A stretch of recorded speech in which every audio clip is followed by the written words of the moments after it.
안녕하세요. 과학의 진리를 탐구하고 전달하는 과학 스토리텔러 1분 과학입니다. 숨쉬는 공기처럼 당연하게 생각하지만 현대 전장에서 가장 중요한 요소 중 하나가 있습니다. 바로 전파죠. 전파는 단순한 통신수단뿐만이 아닙니다. 군의 전략과 작전 수행, 미사일 유도, 레이더 탐지에서부터 드론과 무인기가 핵심이 될 미래전까지 보이지 않는 신호 하나가 전장의 승패를 가릴 수도 있습니다. 이번 시간에는 전파가 방위산업에서 어떤 역할을 하는지, 그리고 미래전쟁의 판도를 어떻게 바꿀지 탐구해 보도록 하겠습니다.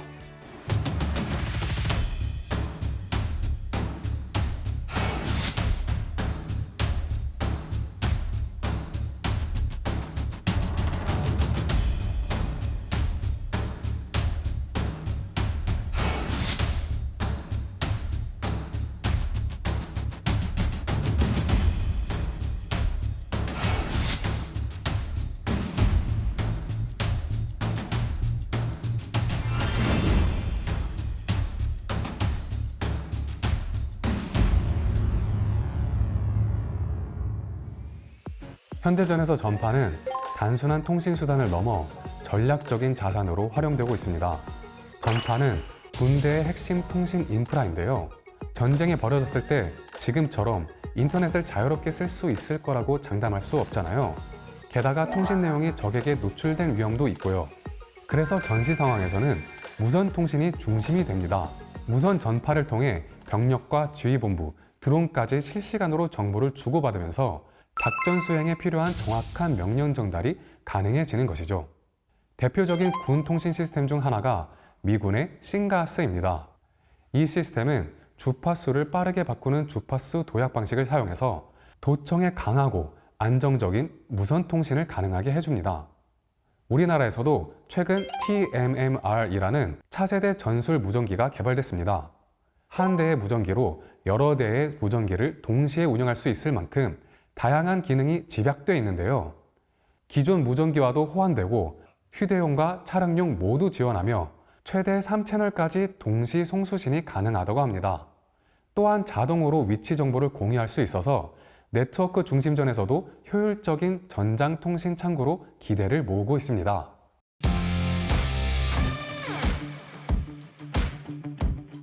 우크라이나 러시아 전쟁에서는 새로운 게임 체인저로 떠오른 무기가 하나 있습니다. 바로 방송국에서도 유튜버들도 사용하는 드론입니다. 정찰이나 감시 의무는 물론 무장 드론, 폭발물 제거, 정밀 타격까지 다양한 임무를 수행하면서 드론은 미래 군사 작전의 핵심 무기로 주목받고 있습니다.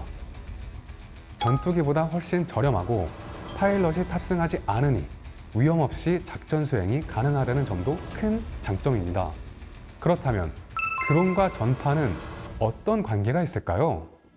드론은 무선 전파를 통해 조종기와 통신합니다.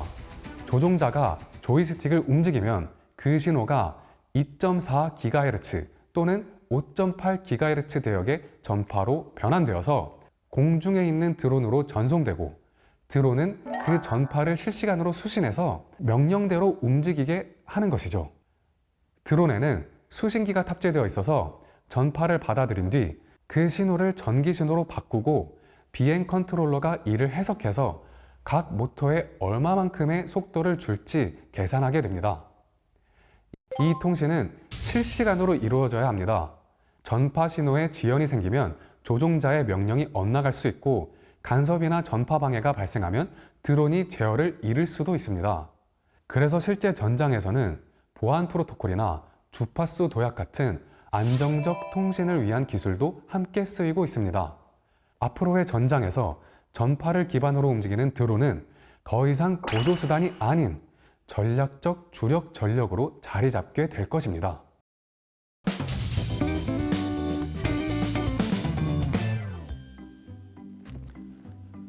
드론이나 날려볼까?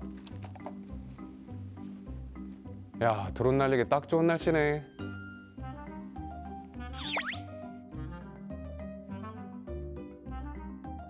허가 받으신 거예요? 이거 그냥 드론이에요. 한 5분만 날리고 갈 건데 허가를 받아야 된다고요? 아니, 제가 무슨 군사작전을 하려고 하는 것도 아니고 그냥 공원 찍다가 가려고 하는 건데 이거 무게도 249g밖에 안 돼요. 에헤이, 드론은 장난감이 아닙니다. 카메라도 달려있고 전파도 사용하고 항공 안전과도 관련이 되어 있습니다. 비행 금지 구역 많습니다. 공항, 군부대, 시내 모두 다 허가 없이는 안 된다고요. 드론 날리기 전 확인해야 될 것 3가지. 어디서 날릴지, 몇 그램짜리 드론인지, 전파 사용을 등록했는지.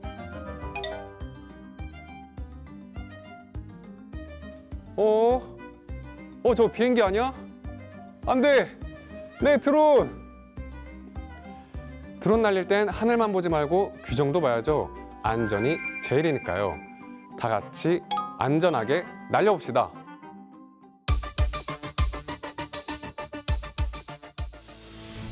전자기파는 군사 분야에서도 매우 다양하게 활용되고 있습니다.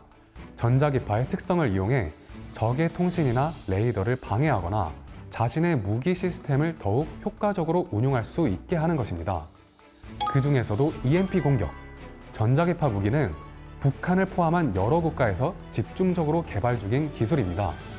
EMP는 일렉트로매그네틱 펄스, 즉 전자기 펄스의 약자로 극도로 강한 전자기 에너지를 짧은 시간에 퍼져나가게 하고, 이 전자기파를 다른 기기들이 수신하게 되면 갑자기 강한 전류가 흘러서 칩이나 회로가 타버립니다.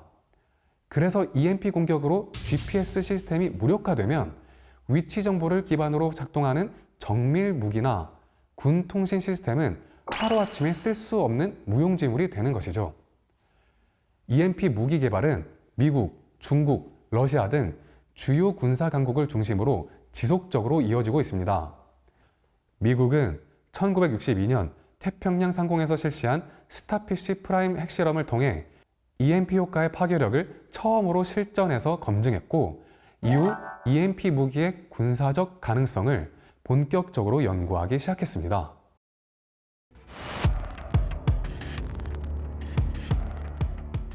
현대전에서 점점 더 중요한 기술로 부상하고 있는 것이 바로 레이더 시스템입니다. 레이더가 전파랑 무슨 관련이 있지? 하고 궁금하실 분도 계실 텐데요. 레이더의 작동 원리는 바로 전파와 관련이 있습니다. 레이더는 전파를 이용해 물체의 위치, 거리, 속도 등을 탐지하는 기술입니다. 기본적으로 전파를 발사하고 그 전파가 물체에 닿아 반사되어 돌아오는 신호를 분석하는 반식이죠. 처음에는 군사 목적으로 개발되었지만 지금은 기상, 해양, 교통 분야까지 아주 널리 활용되고 있습니다. 레이더는 안테나를 통해 마이크로파 대역의 고주파 전파를 발사합니다. 이 전파는 공기 중을 이동하다가 물체에 부딪히고 그 물체의 형태, 크기, 표면 특성에 따라 다양한 방식으로 반사됩니다.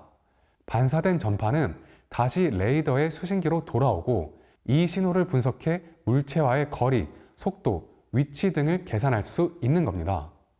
레이더의 성능은 사용하는 주파수에 따라 달라집니다. 고주파를 쓰면 해상도는 높지만 탐지 거리가 짧고, 저주파는 더 멀리까지 도달하지만 해상도가 낮아질 수 있습니다. 이 기술은 전투기나 군용 항공기의 위치를 실시간으로 파악하는 데 필수적입니다.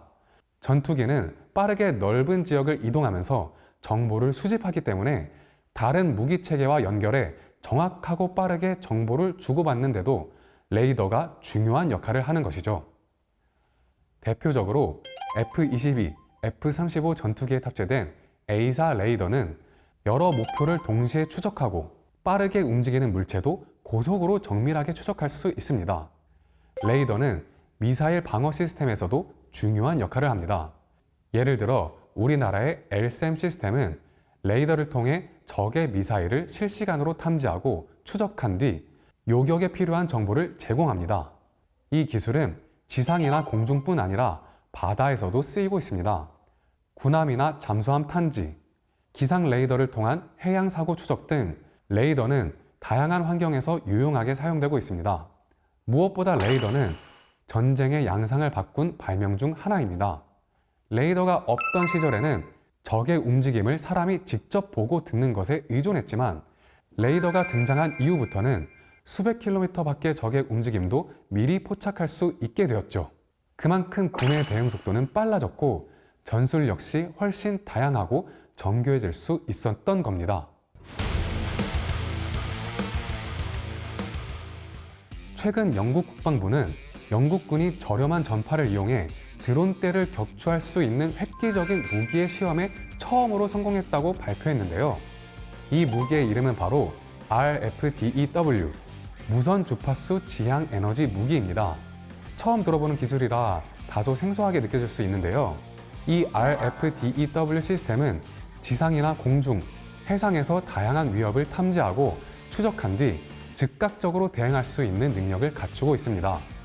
무기를 발사하는 데 걸리는 시간은 거의 없고 최대 1km 떨어진 표적까지도 실시간으로 무력화할 수 있죠. 게다가 한 번 발사하는 데 드는 비용은 약 200원 정도에 불과해서 기존 미사일 기반 방공 시스템보다 훨씬 경제적이라는 평가를 받고 있습니다. 이 무기가 흥미로운 이유는 레이저 광선을 사용하는 기존의 드래곤파이어 같은 지향성 에너지 무기들과 달리 RFDEW는 고주파 전파를 활용해서 적의 장치를 손상시키거나 방해한다는 점입니다. 그렇다면 이 전파는 어떤 원리로 위협을 무력화하는 걸까요? EMP가 광범위하게 전자기파를 퍼뜨려서 주변 기기들을 무력화시킨다면 RFDEW는 고주파 전파를 정밀하게 조준해서 전자기기를 무력화시키는 지향성 무기입니다. EMP 같은 경우는 높은 에너지를 한 번에 주변으로 퍼뜨리기 때문에 의도치 않은 민간 기기까지 손상시킬 수 있지만 RFDEW는 정밀하게 조준하는 것이 가능하기 때문에 드론 하나를 조준해서 공격하는 것도 가능합니다. 또한 RFDEW 시스템은 단 한 명의 운영자만으로도 조작이 가능할 만큼 고도로 자동화되어 있고 군용 차량 등 다양한 플랫폼에 쉽게 탑재될 수 있다는 점도 현장 활용성 면에서 큰 장점으로 볼 수 있습니다.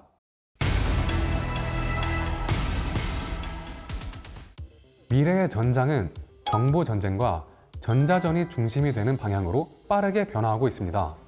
전파로 운영되는 드론과 무인기 시스템이 자동화되면서 해킹이나 전파 교란 같은 비물리적 전력이 적극적으로 활용될 가능성이 큽니다. 특히 미래 전자전에는 전파 자체가 하나의 무기로 쓰이게 되는데요. 그 대표적인 예가 바로 제밍 기술입니다. 제밍은 적의 드론이나 미사일 통신망에 강한 전파를 뿌려서 통신을 방해하는 기술입니다.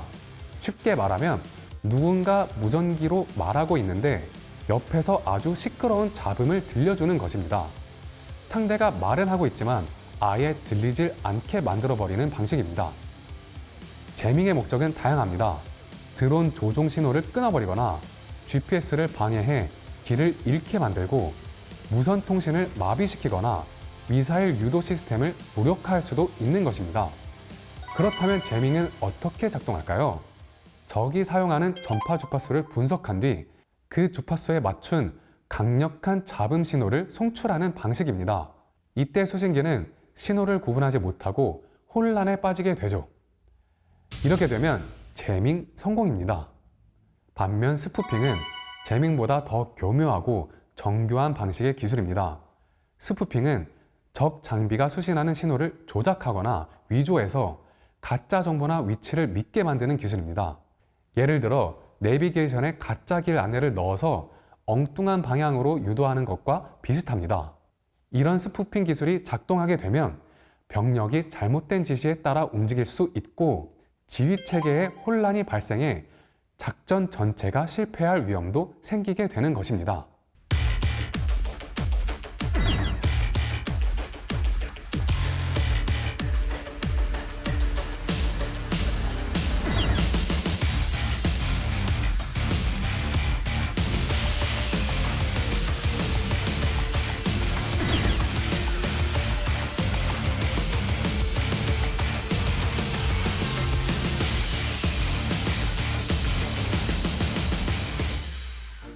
앞으로는 전파를 그냥 보내고 받는 도구가 아니라 AI가 실시간 분석을 해서 적 전파를 판단하고 즉시 대응하는 시스템이 핵심이 될 예정이라고 하죠.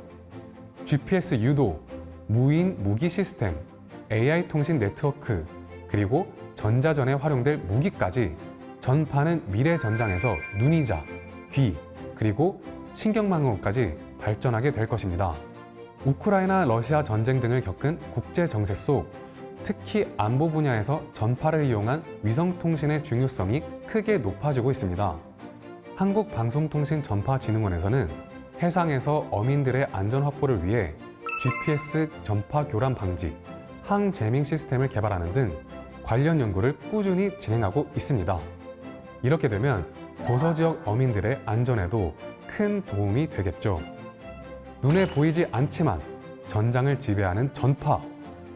누가 더 빠르고 정교하게 그리고 더 교묘하게 전파를 다루느냐가 미래 전장에서 승패를 가릴 수 있는 핵심 열쇠가 될 것입니다.